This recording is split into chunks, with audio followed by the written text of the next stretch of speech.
65. Waktu sudah menunjukkan pukul 6 pagi.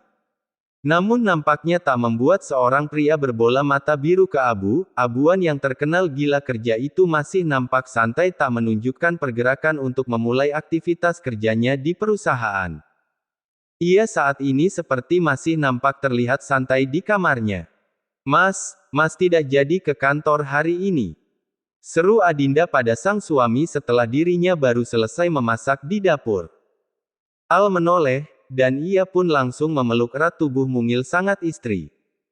"Ya Allah, Mas membuat Adinda kaget," serunya.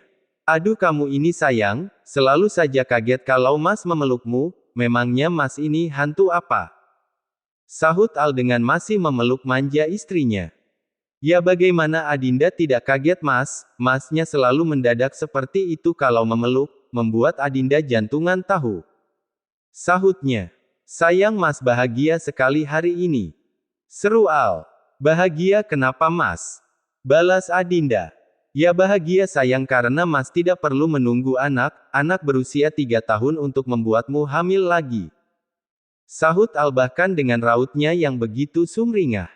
"Apa?" Adinda tidak habis pikir dengan apa yang ada di pikiran suaminya, ternyata suaminya sangat bahagia seperti ini karena ingin dirinya hamil lagi.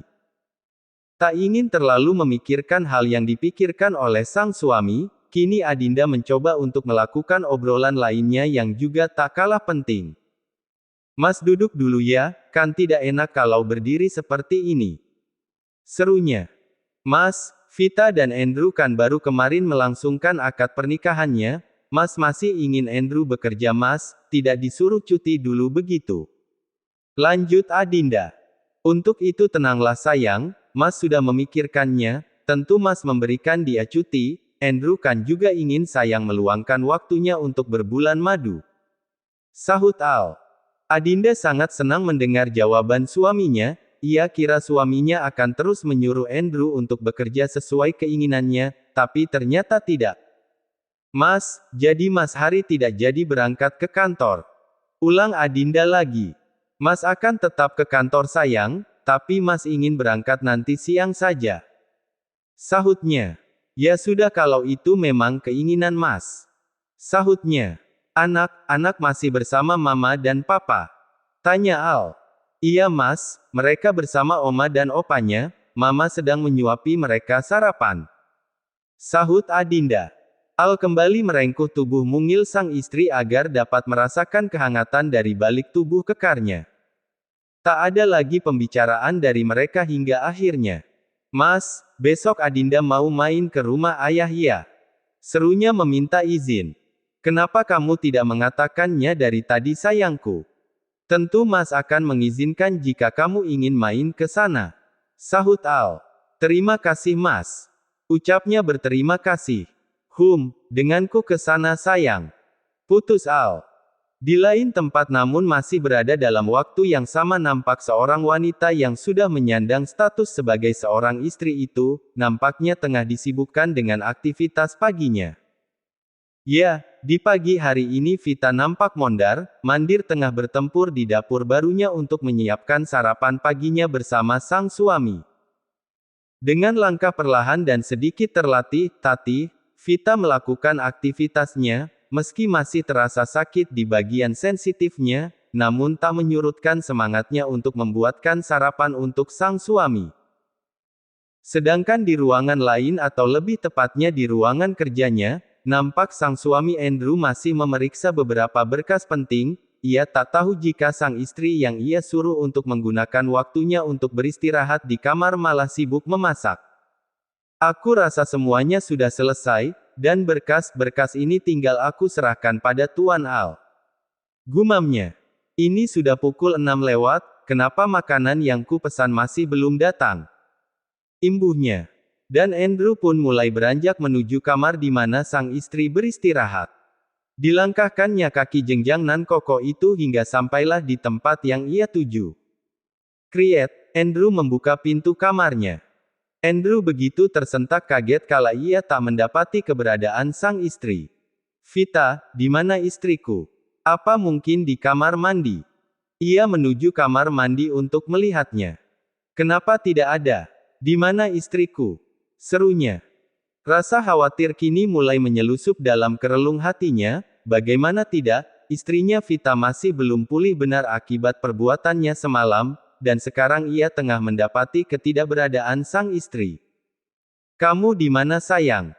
Ia terus melangkah dengan penuh rasa khawatir, hingga langkah lebarnya itu terhenti kala ia tak sengaja mencium adanya aroma masakan yang menyusup pada indera penciumannya. Andrew menoleh dan langsung bergegas menuju dapur. Dan benar saja, ternyata sang istri yang ia khawatirkan keberadaannya kini tengah sibuk memasak di dapur. Nampak Vita berjalan dengan langkahnya yang terlatih-tatih. Sayang, apa yang kamu lakukan? Hentikan aktivitas, aku tidak ingin kamu memasak. Dengan tiba-tiba Andrew menginterupsi sang istri. Mas di sini. Jangan disuruh berhenti Mas, sayang masakannya sudah hampir selesai, hanya tinggal kuah ini saja. Sahutnya. Sayang, lukamu masih belum sembuh, aku tidak ingin kamu semakin sakit, sudah hentikan ini, kamu harus istirahat di kamar. Perintah Andrew telak. Andrew langsung mematikan kompor yang menyala itu, dan ia langsung menggendong tubuh istri mungilnya. Kamu tidak boleh memasak, besok akan ada asisten rumah tangga yang akan bekerja di rumah ini, kamu tidak perlu melakukan aktivitas apapun lagi sayang. Serunya dalam melangkah menuju kamar. Vita hanya pasrah, ia tak mau menyahut apalagi membantah perkataan suaminya, karena jika sampai hal itu ia lakukan hanya akan menjadi masalah nantinya. Andrew menutup pintu kamarnya kembali, dengan perlahan ia menidurkan tubuh berharga istrinya. Sayang, itumu masih sakit kan? Tanya Andrew lagi, entah apa yang ingin ia pastikan. Masih Mas, dan terasa masih ada yang mengganjal.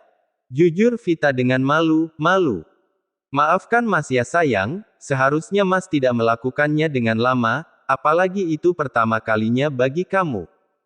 Seru Andrew dengan sesal. Vita meraih tangan suaminya dan tersenyum padanya.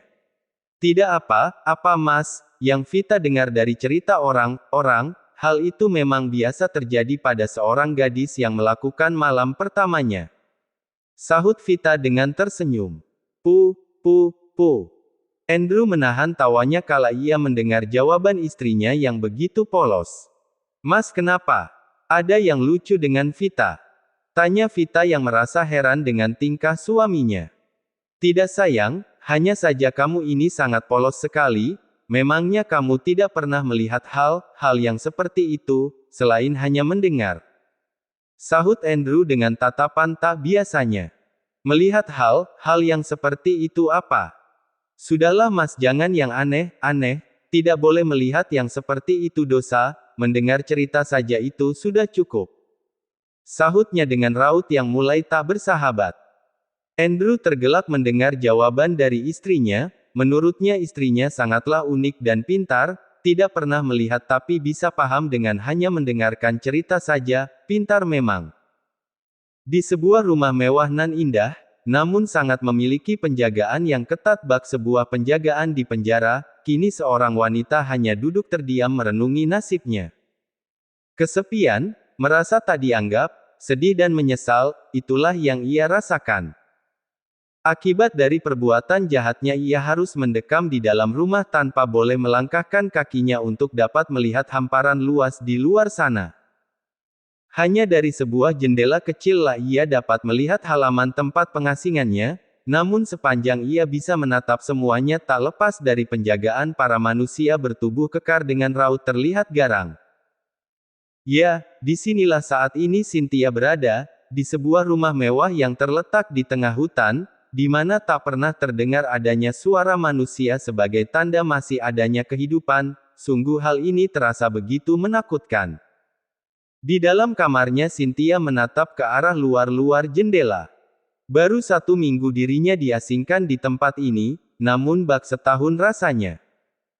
Hidup namun tak bebas, hidup namun tak bebas, hidup namun tak ada teman, hidup namun terasa mati, itulah yang ia rasakan saat ini.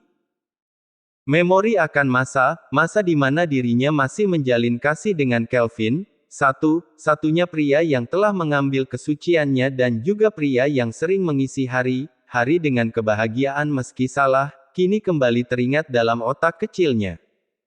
Memorinya terus menerawang jauh dan mengingat akan bayi mungilnya yang pernah ia lahirkan 9 bulan yang lalu. Kini rasa penyesalan itu semakin menyeruak memenuhi relung hatinya. Sebuah penyesalan yang sia-sia yang tak dapat menghapus segala kesalahannya. Tanpa terasa, telah jatuh tetesan air mata dari sepasang manik matanya.